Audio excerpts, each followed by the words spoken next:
કે આ તક પ્રભુએ અમને આપ્યું. કદાચ ઘણા બધા લાંબા વર્ષો સુધી પ્રભુની કૃપાનો અનુભવ પ્રભુએ અમને આપ્યો. લગ્ન જીવનના લગભગ 36 વર્ષ પૂરા થયા અને ત્યારથી શરૂઆતમાં જ પ્રભુએ અમને એની સેવાના માટે પ્રેર્યા. બાળકીય સેવાના માટે અને બોમ્બેથી શરૂ કરીને અમદાવાદ સુધી પ્રભુએ અમને કૃપા આપી અને મંડળીઓમાં કામ કરતા અમને ખૂબ આનંદ થયો. ખૂબ પ્રભુની કૃપા અને દયાનો અનુભવ સભાજનો સાથે અને વ્યક્તિગત લોકો સાથે અમને બધાને થયો અને અમને ખૂબ સારું લાગ્યું સેવામાં. પ્રભુના મહિમાના માટે પ્રભુએ અમને વાપર્યા અને ઘણા બધાને અમે પ્રભુની સંગતમાં દોરી શક્યા. એના માટે અમે પ્રભુના આભાર માનીએ છીએ. અને મંડળીમાં પ્રભુએ અમારો જે રીતે ઉપયોગ કર્યો, મંડળીએ જે રીતે અમને પ્રેમ દર્શાવ્યો, જે રીતે અમારી સાથે પ્રાર્થનામાં ઉભા રહ્યા અને જે રીતે અમને મદદ કરી, એ બધું અમે યાદ કરીએ છીએ ત્યારે ખરેખર અમે પ્રભુના નામને ધન્યવાદ આપીએ છીએ.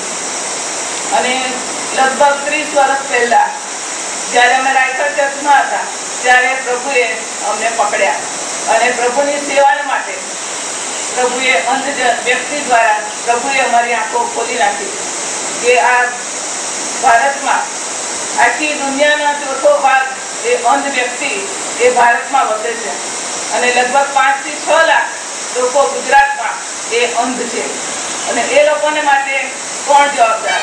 અને પ્રભુએ અમને બતાવ્યું કે અમે એ સેવામાં આગળ વધી શકીએ.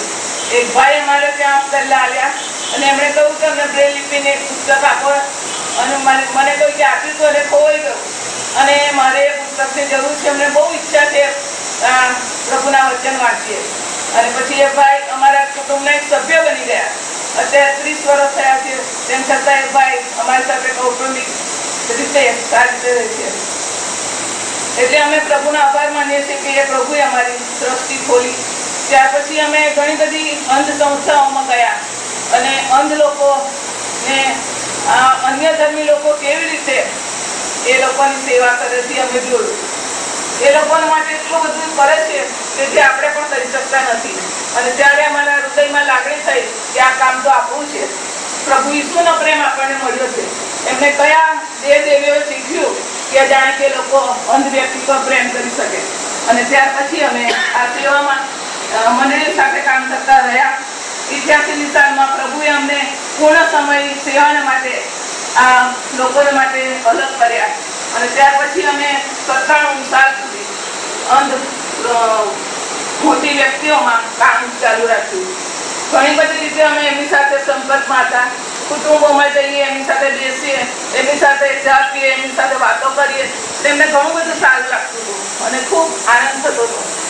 અને ત્યાર પછી અમે ધીમે ધીમે જેમ આ સેવામાં આગળ વધ્યા અમને લાગ્યું કે આ સેવા તો અંધ લોકો મોટામાં તો અમે કરીએ છીએ, પણ સાથે જરૂરી છે કે નાના બાળકો કે જેઓ જન્મથી અંધ છે અને ઘણા બધા કારણોસર એ લોકો અંધ જન્મ્યા છે, તો એ લોકોને આપણે મદદરૂપ થઈ શકીએ અને એ લોકોને પણ પ્રભુના રાજ્યના ભાગીદાર બનાવી શકીએ તો વધારે સારું.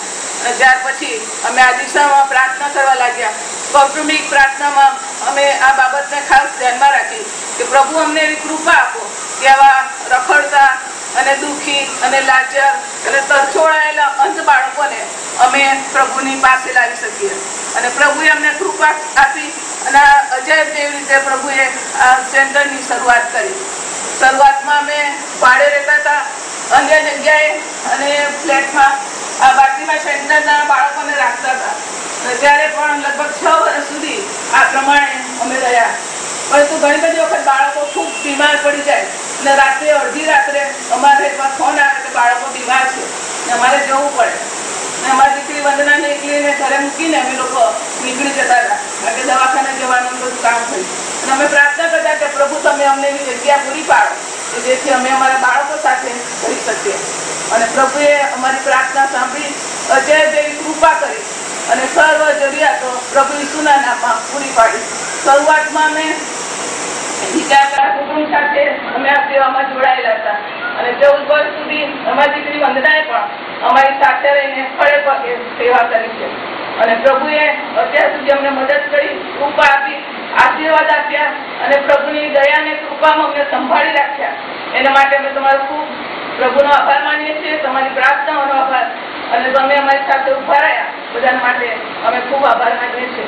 અમારા બાળકો જેઓ અત્યારે દીકરી છે અને અપંગ છે, લગભગ 14 વર્ષથી અમારી પાસે છે, અને એને માટે પણ પ્રાર્થનાની જરૂર છે અને થોડી તકલીફ છે, અને એના માટે પ્રાર્થના કરી કે દીકરી એ સાજાપણું પામે. ઘણા બધા બાળકો એવા છે કે જેના માતા પિતા નથી, અનાથ છે, કે જેઓ પોતાના ઘરોમાં જઈ શકતા નથી, અને એવા બાળકોને પણ હોમમાં રાખીને પ્રભુનો પ્રેમ આપીને પ્રભુના બાળકો તરીકે એમને ઉછેરી શકાય અને પ્રભુનો મહિમા થાય અને બાળકોના જીવનો અને આત્માઓ બચાવ પામે એવી અમારી પ્રાર્થના છે.